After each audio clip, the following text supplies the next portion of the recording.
Hey, what's up guys? This is Anthony from Anthony's Customs, and for this review, we are looking at NECA's Teenage Mutant Ninja Turtles cartoon, TOKKA and RAHZAR, or RAHZAR. I don't know how do you pronounce it. Quick question of the day, how do you pronounce that name? I don't know what the right way is or how most people do it, so you guys can let me know.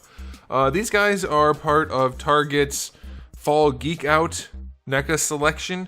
These guys are going to be in stores this week, so already, or next week, depending on which store you go to. So that's pretty cool. And these are probably some of the most sought after cartoon figures in a while. So I think you guys are going to want to track those down. I'll tell you right now, they're pretty darn cool, but they have your usual limitations in articulation, but pretty darn cool. So let's go ahead and get them off the stand and take a closer look. Before we actually talk about the figures, I want to address some accuracy things.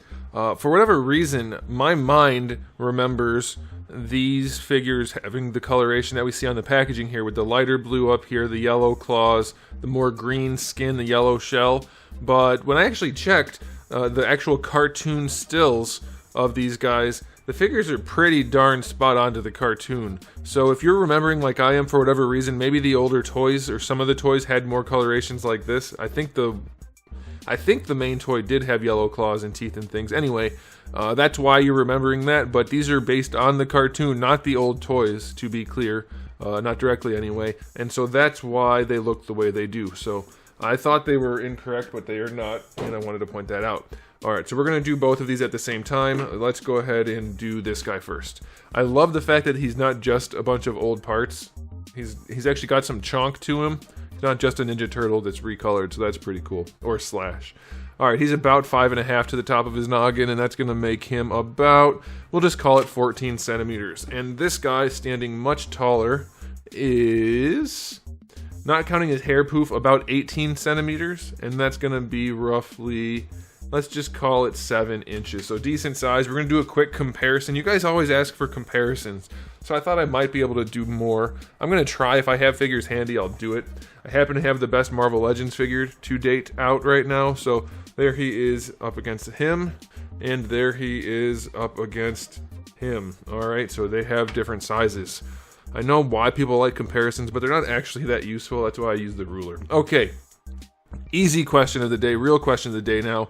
Which one of these guys do you prefer? It doesn't have to be the figures, it could be just the characters and character designs. Let me know which one you prefer. As a kid, I was all about the wolf. I thought the wolf was way cooler. I didn't like the little ugly turtle. But as an adult, I'm leaning more towards the turtle. I like the beefy, chunky, spiky turtle up against the turtles more than the wolf. So you guys can let me know how you feel. Okay, so aesthetically speaking, they're both great, but let me just do them one at a time. I think it's pretty good. I like a lot of the things about it. All the paintwork is the way you would expect it, except for two places for me. I think the radiator grill right here and his chains need a little bit of black line work, a little bit more line work, even if it was only like where the ribs are connecting. Something like that, or around the chain links, something. Those two pieces look underpainted, and a little bit right here in the diaper, but generally they do have the paintwork going on pretty nicely. We have the two-tone browns, that's pretty nice. Mostly it's just the browns in the diaper that have the two-tone that I'm seeing, and I do wish for the hair they would have done the two-tone in at least some way in line with that hair curve right here. But otherwise it does look pretty good. I think the eyes could be a little more sunken in to make him look a little more menacing. The bottom of the eye is forward from the top of the eye, which looks a little bit weird, but that's a very tiny detail. Ultimately, it does look really, really nice. I would argue that this one looks even nicer, but it's just mostly because of the character design. He's got more contrast. The little circles on there are nice. The belts with the different grays and reds and whites and blacks really stands out nicely. His eyes pop more. He's got more going on for sure, and he looks incredible. I love it. The two-tone is basically just on the yellows, and it looks pretty good. I like that. I think he maybe could be a touch greener than yellow, but I think it's alright. It still looks pretty darn good, so I'm very satisfied. I'd like a little bit more black line work on here. It does seem to be missing, both of these figures seem to be missing a little bit of the black line work that we're used to. It's not a huge deal breaker, but it is something. Generally, they have a lot of black line work, and these guys have a little bit less, as far as I can tell. But they still look really, really good. I'm going to give them, as a set, a 9 out of 10. They look nice. Now, as far as accessories go, they each have a set of gripping hands and a set of open hands, so there's no problem there. Not the broadest spread of accessories, though. We do have a fish, a couple of pieces of meat, and then another platter of meats. And then lastly, we get a little adding machine. So probably the least useful accessories out of all of the action figures that they've made in this line. But I don't know that these guys really needed too much more, so I'll give it a 7 out of 10. It's fine. It's not like super useful or impressive, but it's okay.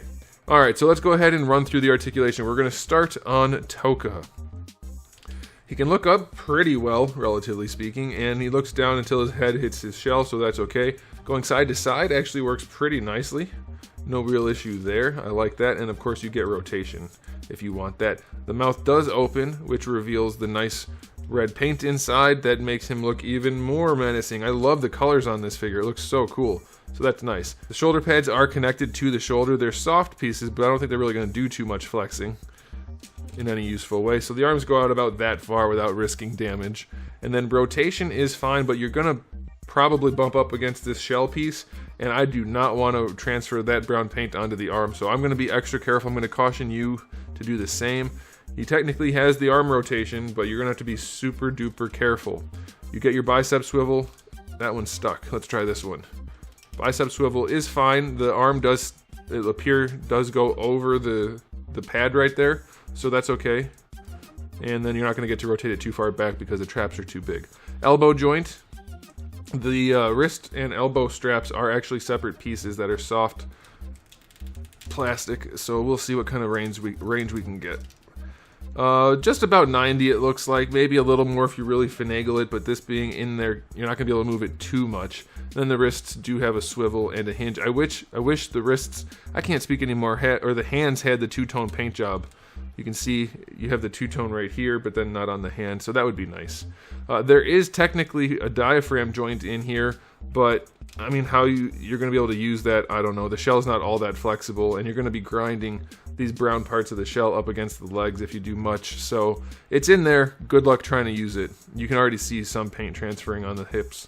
So the hips are on the old ball peg, old school ball peg. They go out to the side nicely. That's fine. Going forward, the shell gets in the way almost immediately, and it's a little bit flexible, but again, you don't really want to grind those two pieces together, so very limited range in the hips. You do get a thigh swivel. The double jointed knee works basically the same way as the elbow.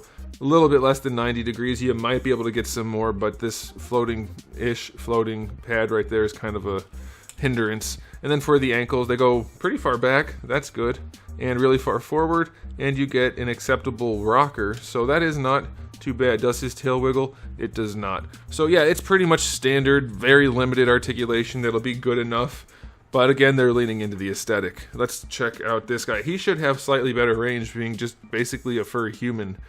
Alright, so let's see. The head, it does look up pretty nicely. It does look down until his chin hits the chest. Down even farther if you go to the side, and then it does lean. Double ball pegs are just such a good way of posing a neck. It's so natural, and this guy has really good range. I like that. His mouth also opens up. Mine's got a little bit of a paint issue right there, but yeah, the mouth opening up looks nice. That's good. Shoulder pads are just connected at the yellow discs, basically, so they are on the shoulder, but they do wiggle some, so you can bring the arms up only about that much. Even with that extra wiggle in the shoulder, it's still pretty limited, understandably so, I guess. Full rotation, no problem there. Bicep swivel is fine. These things get out of the way and flex enough for the arms to work, so that's okay. Double jointed elbow, same situation with the floating straps. Let's see. That's just the bottom joint, and we got 90 degrees. Can I get the top joint to work? That's the top joint moving, and then the bottom joint.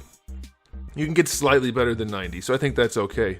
The wrists do have a swivel and a hinge. These guys are free floating pieces, so you can pop them off and flip them around if you want the chains to look like they're hanging while the arms are straight down, rather than looking like they're curving up. So you have that option. That's pretty good. Diaphragm joint actually has decent range, not incredible range. It leans back some, it leans forward a good bit. Side to side is really nice, and you get a little bit of rotation. I don't believe there's a swivel in there, but I can't grab onto it in any real way to make it work. So if it is there, it's tight, and I can't grab it enough to get it to move. I don't think it's there, but it could be. For the hips, going out to the side works pretty well, but as you can see, right there, the paint's already separating, it's cracking. So you want to apply almost no pressure to the diaper. Even bringing the leg down like this, I have cracking going on this side. And bringing the legs forward, as you can guess, cracking immediately happens. So, yes, you can pose the hips, and they're not super loose on this guy. They're actually fairly stiff, but his diaper does not allow it unless you want to risk the paint just popping right off of that soft plastic. So I'm not going to mess with it anymore. I'm going to say the hips don't have very much range at all unless you're going to damage your figure. So that's up to you. If you want to try to trim some away, I wouldn't recommend that. Or if you want to just use it anyway, that's up to you. But I'm telling you, it's very limited without causing damage.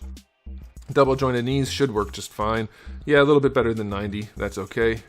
And then for the ankles, they go all the way back and all the way forward, and the ankle rocker is acceptable. So yeah, they basically have the same range of motion. They're not great, as is almost always the case for the cartoon Ninja Turtle figures. They're all about the aesthetic and the accessories usually. These guys are more so the aesthetic, I think, than the accessories. But even then, the accessories have more paint than like your average Hasbro figure. So anyway, articulation on these guys, 6 out of 10 at best. For the sculpts, I think they could have a lot better. I know why they don't, so for me personally, it's okay, but you guys have to decide for yourself if it's worth it. To me, the new molds and the paint jobs are worth the limited articulation in the cartoon line, but again, that's totally up to you to decide. So, the final verdict on this 2-pack. It's another good one. I don't know if it's their absolute best one, but there is some really good stuff going on here.